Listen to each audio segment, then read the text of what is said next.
Welcome, dear listeners, to Our Queer Experience. We have a special treat today.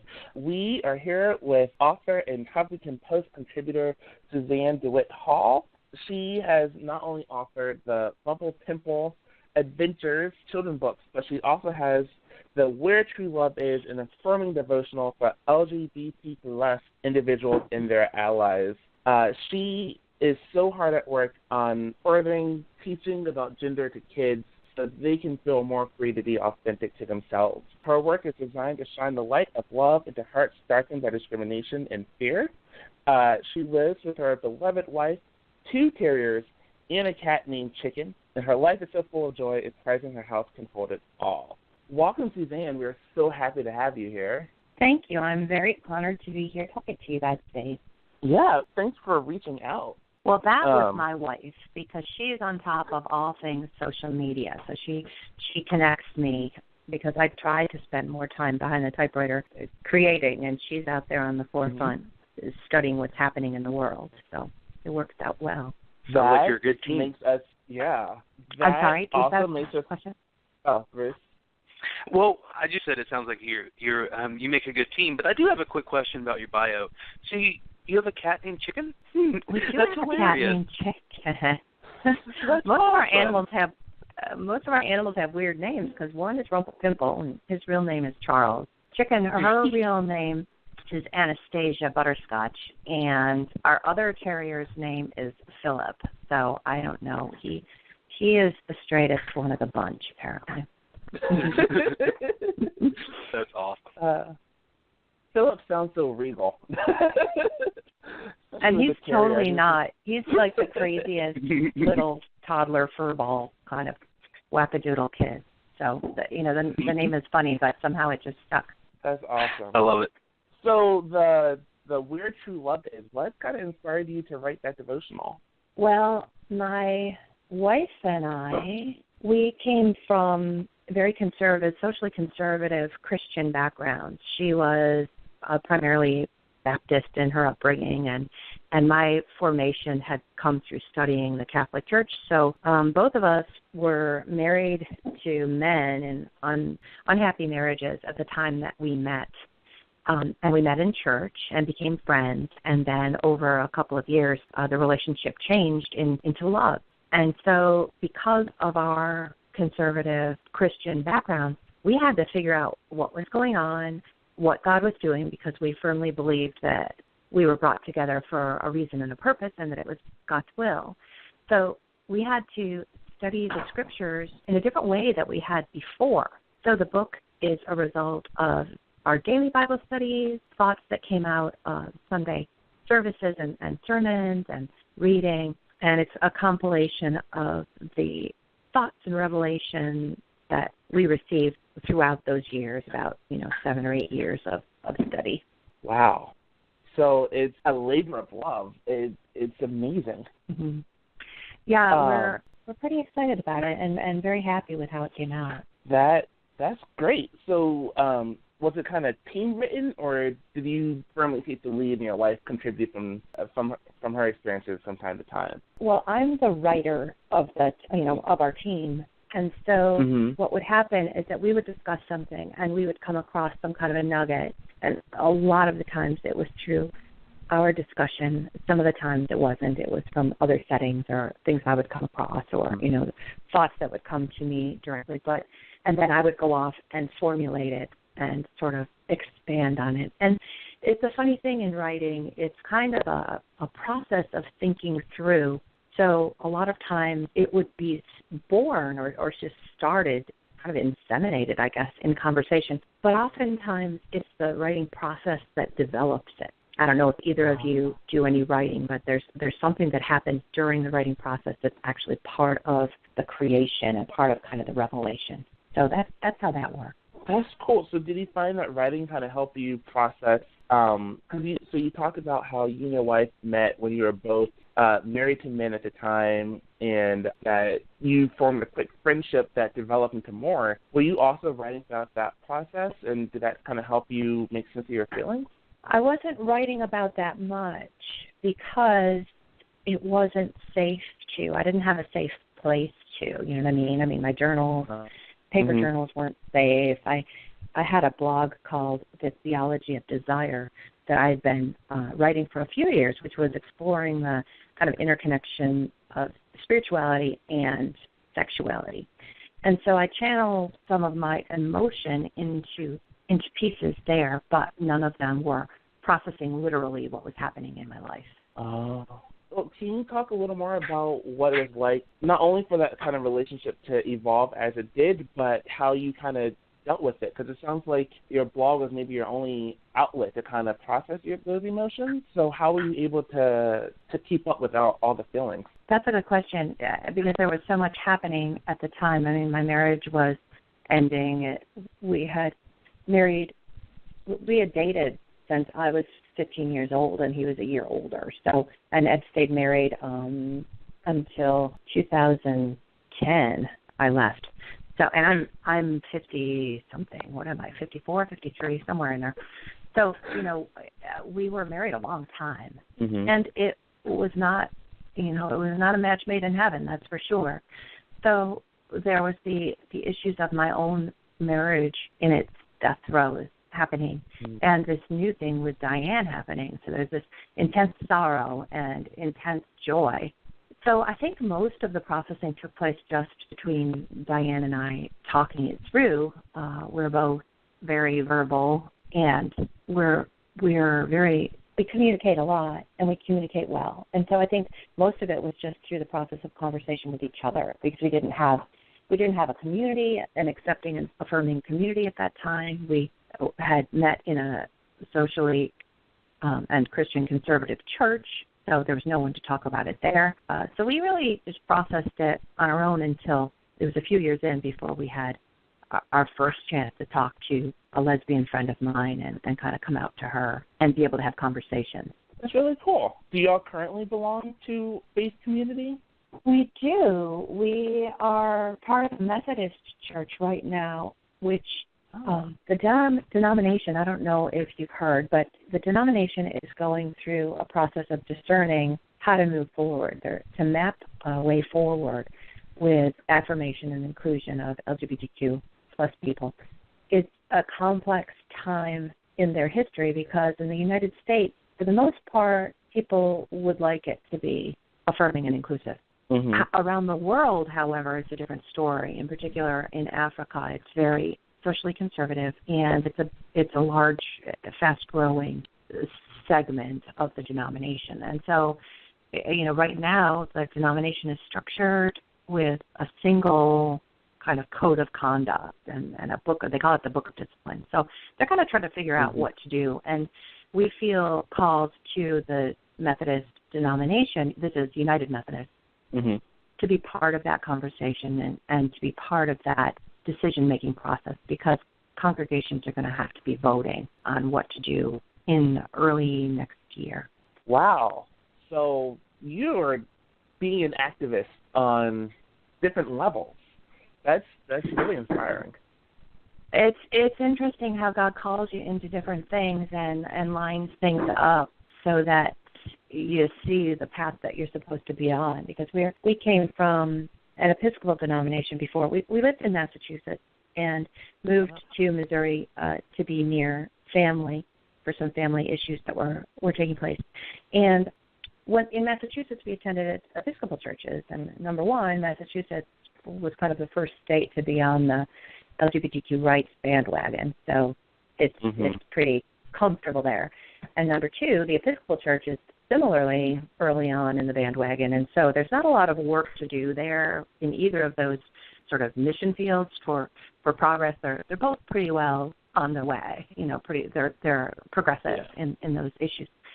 So we come to this area, and events all line up where this Methodist church down the street from us is sort of poised to be making a move. And what's happening within the denomination is poised, and this meeting that's going to be taking place early next year is actually happening in St. Louis, of all places, from all around the world. And there's this Reconciling Ministries group, which works with not just Methodist churches, but it came out of the Methodist Church and focuses on them, which we're increasingly involved with. that we'll be, presenting with. We're going to be on a panel in June. And so everything sort of lines up, and you know that God has you where he wants you. And, and sometimes it's not comfortable, and it's not where you want to be necessarily, and it's not what you thought would be happening, but it's where you should be. I feel inspired. What about you, Bruce? Yeah. Yeah, totally. I don't want to. So on this podcast, Andre and I, we share our deepest, darkest things, and so I don't necessarily expect that from a guest. I'll edit this out later if you don't feel comfortable answering. That's totally legitimate. Okay. So you were later in your life whenever you got with Diane. Was that the first woman that you were in a relationship with? Yes. Both Diane and I have always identified as heterosexual. We're, I say that we are the Q, one of the definitions of Q in LGBTQ, because we both have been heterosexual, have both had relationships with men our whole lives, and yet we fell in love and are deeply in love. And we have all of every aspect of our lives, our minds, souls, bodies, every part of us is in love and are acting in the way that spouses act. So it's an odd situation. We can't explain it. But yeah, no, we don't consider ourselves lesbians because we're not, sexually attracted to other women. Our sole focus is on each other. I get it. And that's something that's not is not highlighted very much within the LGBT community. So I appreciate you sharing that a lot. Yeah, and I'm not sure. I know that bisexuals can have some that sometimes there's distrust within the community, and that there's some biases. And I'm not sure what people think about what lesbians as a whole. And obviously, they're all stereotypes. I can't say all lesbians are going to look at anything one way. It's ridiculous. But I'm not sure. We haven't gotten pushback or criticism. We've gotten some questions before, and about one person asked, since I said that we identify as heterosexual, how can then we be part of the LGBTQ community? And so I wrote this piece that it's I feel like I'm heterosexual and queer, because there's this whole spectrum of things. Your base orientation is one thing, but I think that can morph and change, and sexuality and gender are just not there's not these concrete lines built up as walls between all these things. I don't think in all cases. Yeah. How did your family respond? I'm not sure if you have. I don't think you have any children, but your ex-husband and these people that are important in your life. How did they respond? Yeah, we both have children actually, and I think the bigger issue was that my marriage ended very badly. It wasn't good to begin with, and it ended very badly. And so my kids were hurt by all that. My daughter was college, and my son was just finishing high school, so they weren't little. But they were still hurt, and there was damage. But I think it had much more to do with the way the marriage ended than it did with me being with a woman. I think young people the world is changing, and younger people are much more accepting of non-binary relationships and people. So Diane's kids were pretty accepting over time. Also, they were confused because both of us, I think our kids in general were confused. It's how can you have had this pretty strong stance that homosexuality was, the Catholic Church calls it intrinsically disordered. So our stance was that it wasn't good, it wasn't right, it wasn't healthy. So there was some confusion, but I don't think that it was a big problem. Now with parents, it was another story. Diane's mom had a real problem with it, and is still increasingly accepting of me, and she's a lovely, lovely woman. My mother didn't have a big problem with us being a couple, but when it came to us getting married, she had a little bit of a regression and a problem there. So, but then she's, at this point, she's on board too. So it's tricky. I feel for families because they have their perceptions and they have their biases often through no fault of their own. And here they are presented with this news, and they have to try to respond as graciously as they're able. It can't be easy. Sure. Yeah. And that's one thing I'm going through with my own family is, it's still kind of awkward to talk to them on the phone. I haven't seen them in person since I came out to them. So, it's a work in progress. So, I get what you're saying, that just baby steps, How long ago was it? I came out to them in June of last year. Oh, so it's very fresh. Yeah, it is. Are they religious? But they're very religious. Grew up Pentecostal, so very conservative. Yeah. Mm-hmm. But, I'm their only kid, and they're trying to wrap their brains around it, but it's hard for them. It's hard for me too, Yeah, it is. Yeah. It'll get better. I appreciate that. Thank you. And I appreciate you sharing, your family story too. I'm sure you probably weren't expecting to get into that talking about a book, but I appreciate that a lot. Oh, it's no problem.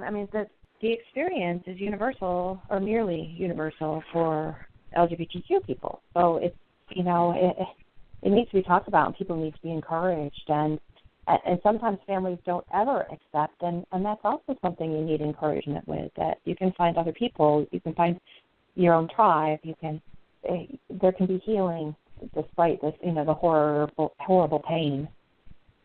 It's unfortunately so common. But I know there's a growing term of chosen families that a lot of folks are using. Yeah. Speaking of families, I want to talk. We want to talk a little more about the children's books that you have. Yes. So can you tell us more about the Rumple Pimple adventures? Sure. So we have this crazy Ware-Fox Terrier named Rumple Pimple, and when he was little, he used to get in all kinds of trouble. And I thought it would just make a fun kids book where he would be the hero and he would get in trouble, but it would always be for trying to do something good, something right. So in the first adventure, there's the family structure is just like ours. So there's the two moms, and his sister is a bossy cat named Chickens, just like the real world.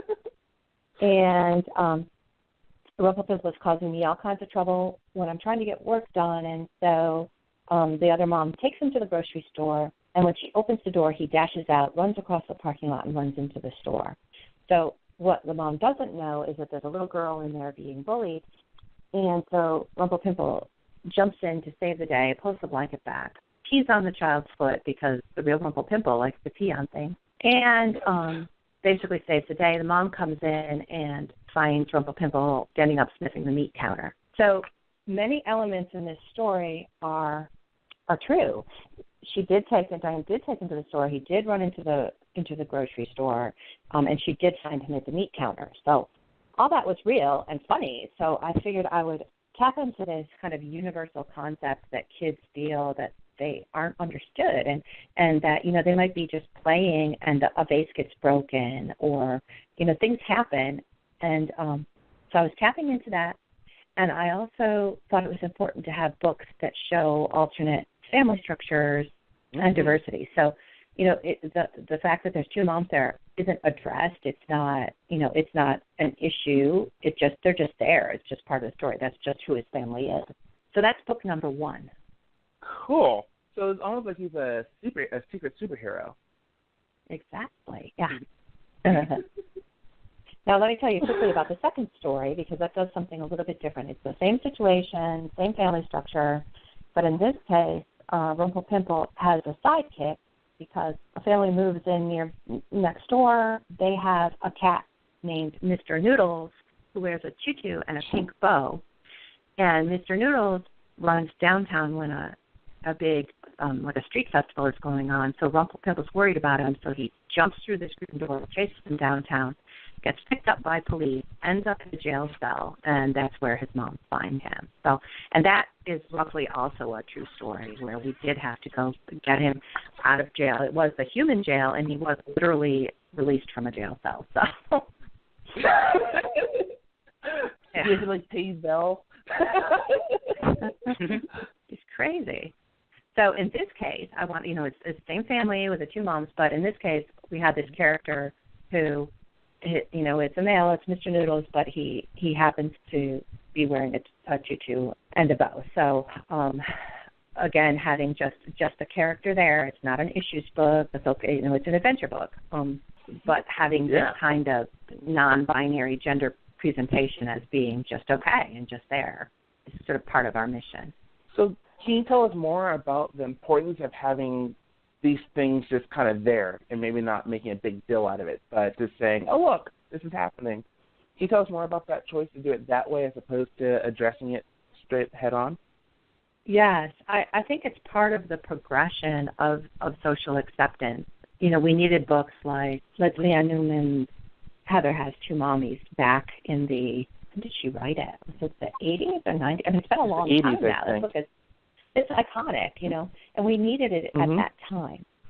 But we don't so much need that anymore, and I think that there's this progression of social acceptance where I don't know if there were ever books that said kind of like, teacher, teacher, why is Johnny's skin so brown? But clearly that's not necessary. You know what I mean? It's just like, okay, people are used to having diversity, and it's grown to be expected and understood to be inclusive of diversity in literature.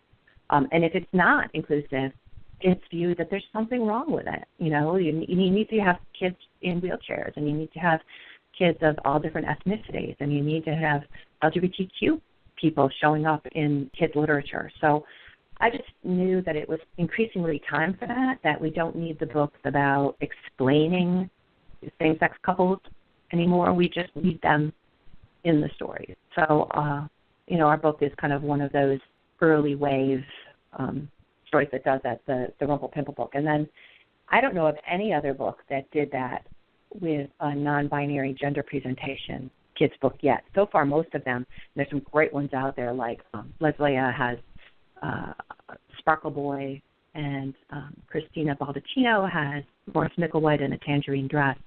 So we're in the era of we have to explain that kids don't have to be binary, right? Yeah. But, Rumple Pimple, I think, is the Rumple Pimple Goes to Jail is the first one where it's gone to the next step. It's not an issues book. It's an adventure book who has a diverse character.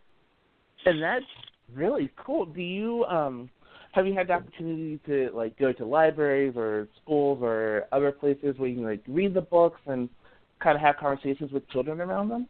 We haven't done a ton. You know what? I launched these two books, the devotional and the second Rumple Pimple book, at about the same time.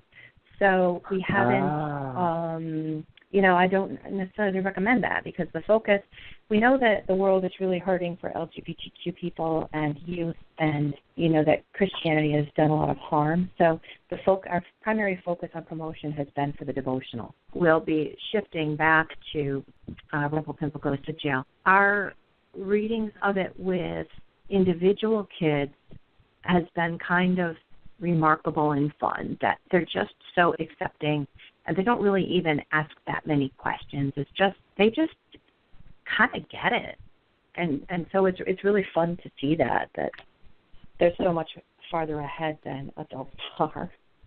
That's so cool because for them it's just this is a funny character that wears a tutu. Yeah. They just don't care. The same thing with the two moms. We were reading it to our, I guess he's a great nephew, and he's just little. He's only 3, but he's remarkably smart. And he was, I couldn't read all the words because it would have been too much for a 3-year-old. The book is great for 6 to 8. 6 to 8 is the optimal age. But he was interested, and so I was simplifying the story on each page. And there was a picture where it had the two moms and the police officer, and they were getting Rumple Pimple out of jail, and he said, he has 2 mommies? And I said, yes, he does. And he said, is that the daddy? And I said, nope, that's the police officer. And he said, oh, and that was it. That was, he's cool with it. Have you had any pushback? I can imagine parent groups getting perhaps up in arms over something like this. We have because we haven't been promoting it crazily, we haven't had too much for this book. We got more for the first book. Diane has been banned on Facebook several times for promoting it, however, because it'll go places and people just find it offensive, and so they'll shut it down. Christine Baldacchino's book, Morris Micklewhite and the Tangerine Dress, has been recommended by the California State School Board as part of their diversity lessons, and people, so in the news over the past 6 months, there have been multiple stories of parents groups and Christian groups organizing events in various places around the country to protest that book is, so outrageous and shouldn't be permitted and blah, blah, blah. We self-published for a lot of reasons. We chose to self-publish, and so Rumpelpimple isn't as widely, it doesn't have the same exposure as going with a traditional publisher does. I'm sure that if and when it gets attention, there will be pushback, because there always is. Yeah, maybe you'll end up on ALA's banned book list, which would be quite the feat. It would be, yeah. Good marketing point. I think we're running out of time, right, Bruce? We are running out of time. In the description of this podcast, we'll put a link to Suzanne's Amazon site. But is there a better way that people can reach you? Yes, well, my wife is extremely active on social media, so you can find Rumpelpimple and Where True Love Is on Twitter and on Facebook prominently. Where True Love Is website has some good information on it, so that's just wheretrueloveis.com. Yes, if you Google either one, you're likely to find them, especially Rumpelpimple, because there's really not too many other words like that out there. Perfect, thank you. Thank you very much for being so much for joining us. Oh, it was my pleasure. It was very fun to talk to you. And we look forward to seeing your books take off and looking at the entire Rumpelpimple collection one day. There will be more. My wife tells me we're going to write more. Thank you. Looking forward to it. Suzanne, thank you very much. And thank you folks at home for tuning in today. It was a pleasure to have you. Come back we have new episodes going up on Monday, Wednesday, Friday. Check us out. We'll see you next time. Bye, y'all.